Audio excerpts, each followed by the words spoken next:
Dr. Sung, is there any reason to believe that the current system of interviews, which relies on, the human mind and experience,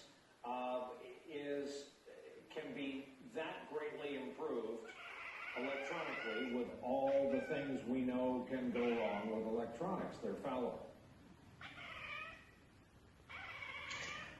Well, there's certainly a lot of promise, and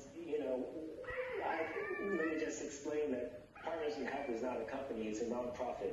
We do global health. We work with infectious diseases all throughout the world. We've never worked in Massachusetts before, but we were asked by Governor Baker to come aboard because we have expertise in contact tracing for many other diseases. One of the interesting things about the project